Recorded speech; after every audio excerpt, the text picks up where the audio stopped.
నమస్తే, welcome to మనం TV. నేను మీ చార్మి. ఈరోజు మనతో పాటు జ్యోతిష్య వాస్తు పండితులు డాక్టర్ భాను కోటేశ్వరి గారు ఉన్నారు. ఆమెతో మాట్లాడి అసలు ఈ నెల మార్చి నెల రాశి ఫలాలు ఎలా ఉండబోతున్నాయి, ప్రతి ఒక్క రాశికి ఎలాంటి రెమెడీస్ పాటించాలి కనుక్కుందాం. నమస్తే అమ్మ. జై శ్రీరామ్. శ్రీమాత్రే నమః. శ్రీ గురుభ్యో నమః. అమ్మ, మరి కుంభరాశి వారికి మార్చి నెలలో ఏమైనా కొత్త విషయాలకి సంబంధించిన బెనిఫిట్ అయ్యే అవకాశం ఉందా ఈ మార్చి నెల? మార్చి నెలలో కుంభరాశి కుంభలగ్నాల్లో పుట్టిన వాళ్ళకి వీళ్ళ రాశి బలోపేతంగా ఉంది. అంటే వీళ్ళకి తదుపరి రాశి అయిన మీన రాశి బలోపేతంగా ఉంది.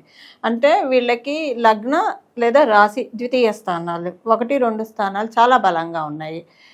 ఇప్పుడు మనము వీళ్ళకి ఏంటంటే ఈ మాసం నుంచి మొదలుకొని ఏదన్నా వీళ్ళకంటూ వీళ్ళు అప్గ్రేడ్ అంటే ఒక క్రీపర్ లాగా కాకుండా వీళ్ళకంటూ వీళ్ళు ఒక సెల్ఫ్ మోటివేషన్ తీసుకొని వీళ్ళకంటే వీళ్ళు ఒక స్టాండ్ తీసుకొని లైఫ్లో పైకి వచ్చే విధంగా గోచార రీత్యా గ్రహస్థితులు అనుకూలంగా ఉన్నాయి. దానికి తగ్గ కృషి వీళ్ళు చేయడానికి ఈ మాసం అనుకూలం. సో కష్టపడడం, కృషి చేయడం జనరల్గా అందరం చేస్తూ ఉంటాము.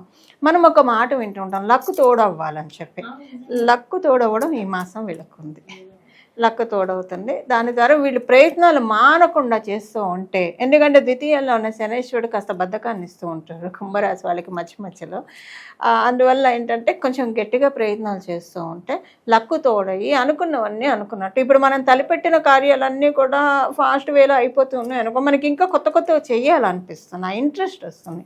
ఎన్ని చేసినా కూడా ఏం మూమెంట్ లేకపోతే ఇబ్బందిగా ఉంటుంది కదా. ఈ మాసం నుంచి మూమెంట్లు స్టార్ట్ అవుతున్నాయి ఈ కుంభరాశి కుంభలగ్నంలో పుట్టిన వాళ్ళకి. ఓకే, అంటే అంటూ ఉంటారు మేడం, నిజంగానే అంటే నువ్వు ఎంత కష్టపడ్డా నీ కష్టం కంటే కూడా ఆ కొంత రవ్వ గింజ అంతైనా లక్ ఉండాలి. సో కుంభరాశి వాళ్ళకి కొంచెం లక్ దగ్గరనే ఎక్కడో ఒక దగ్గర పోతుంటారు. సో ఈసారి లక్ కూడా సహకరించాలి. లక్ ఈజ్ నథింగ్ బట్ దేవతల ఆశీస్. సో మరి అంటే ఇప్పుడు కొత్తగా స్టార్ట్ చేయాలనుకున్నప్పుడు లక్ కూడా ఇంపార్టెంట్ అవుతుంది. అదేవిధంగా వాళ్ళకి అంటే బిజినెసే కానివ్వండి, నిజం చెప్పాలంటే కాంపిటేటివ్ ఎగ్జామ్స్లో కూడా కొంత గొప్ప మనం రాసిన దానికంటే లక్ ఉండాలి. కొంత సిలబస్ రాకుండా అక్కడ వరకు ఆ 5 స్టేజ్ వరకు వెళ్ళాలన్నా అక్కడ ఏదో ఒకటి లక్ అయితే ఉండాలి. మరి అలాంటి వాళ్ళు ఇప్పుడు కుంభరాశి వాళ్ళు ట్రై చేయొచ్చు, చక్కగా చేయొచ్చు. ఇప్పుడు వాళ్ళకి నేస్తం ఎవరు? డెస్టినీ వాళ్ళకి నేస్తాం. ఇప్పుడు ఫార్చ్యూన్ ఆఫ్ గాడెస్ అనేది వీళ్ళకి నేస్తాం అని చెప్పాలి. అందువల్ల వీళ్ళ ప్రయత్నాలు అన్నీ కూడా కృషితో ఫలిస్తాయి. కృషితో నాస్తి దుర్భిక్షం అని చెప్తుంది. సో అది నిజమే. కాకపోతే కొన్నిసార్లు అది నిజం కాదేమో అనిపించేట్టు పరిస్థితులు కలికాలంలో ఉన్నాం కదా. ఎంత కష్టపడ్డా కూడా కొన్నిసార్లు ఫలితం చూడలేరు. ఇప్పుడైతే ఈ పాయింట్ లేదు. వీళ్ళకి ఏలినాడు శని ప్రభావం కూడా పెద్దగా ఉండదు. అంటే ఈ రాష్ట్రాధిపతే కదా, అసలంటూ ఉంటుంది, నామమాత్రంగా ఉంటుంది అనమాట. అంతే.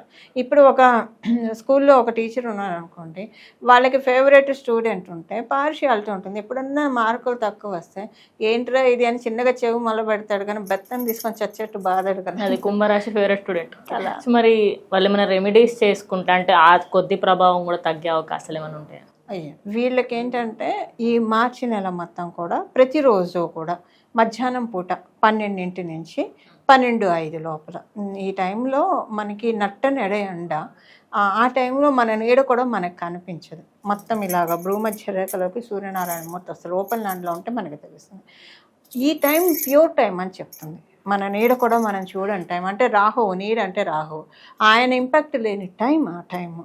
ఆ టైంలో ప్రతిరోజు కూడా మార్చి నెల విడవకుండా బయటికే వెళ్ళక్కర్లా. మీరు ఆఫీస్లో ఎవరైనా సరే ఆఫీస్లో కూర్చొని, ఇంట్లో కూర్చొని, ఎక్కడ ఉంటే అక్కడ కూర్చొని పితృదేవతలకి ప్రార్థన చేయాలి. పితృదేవతలకి ఎలా ప్రార్థన చేస్తారు? మేము కానీ మా పెద్దలు కానీ తెలిసి తెలియక మీ పట్ల ఏవైనా అపరాధాలు చేసి ఉంటే దయచేసి మమ్మల్ని మన్నించండి. అలాగే ఇక ముందు కూడా మేము ఇలాంటి తప్పులు ఏం చేయకుండా, ఎందుకంటే తెలిసి మేము చేయము, తెలియక చాలా చేస్తాం, అలా చేయకుండా మమ్మల్ని మీరే సేఫ్ గార్డ్ చేయాలి అని ప్రార్థిస్తే, ఇప్పుడు వీళ్ళ రాశిలో రాహు భగవానుడు ఉన్నాడు. రాహు భగవానుడు యాన్సిస్టర్స్ని సూచిస్తాడు, తాత ముత్తాతల్ని సూచిస్తాడు. వీళ్ళ రాశి బలంగా ఉండడం, నెక్స్ట్ రాశిలో శనేశ్వరుడు కూడా పితృదేవతని ఇండికేట్ చేస్తాడు. కర్మకారకుడు కదా, పితృగణం శాంతిస్తే మనకి లైఫ్లో అన్నీ బాగా ఉంటాయి. పితృదోషాలు పోవడానికి, నివృత్తి చేసుకోవడానికి ఇది చాలా. ఎందుకంటే వీళ్ళకి ఆపోజిట్ రాశి సింహరాశి, సూర్యనారాయణ మూర్తి అధిపతి. అధిపతి, పితృకారకుడు ఆయన. ఈయనకి పడదు కాబట్టి కొంచెం స్లైట్గా పితృదోషాలు అంటే జన్మజాతకాన్ని బట్టి ఉంటుంది. బట్ కొంచెం స్లైట్గా వాటి వల్ల ఇబ్బంది పడతారు. వాటి నుంచి ఇప్పుడు బయటపడటానికి మంచి టైం ఏంటంటే వెంట్రుక అసలు తప్పిపోతాయి. పితృదోషాలు ఉంటాయి. ఏదైనా పెళ్ళి కూడా అంతే అయిపోయింది, ఇంకా లగ్గాలు పెట్టుకోవడం తర్వాత అనుకున్నప్పుడు సిల్లీ రీజన్తో ఇదవుతుంది. సో ఏదైనా కూడా అంటే వివాహ స్థానం బలంగా ఉంటే అవుతుంది అనుకోండి. బట్ ఏదైనా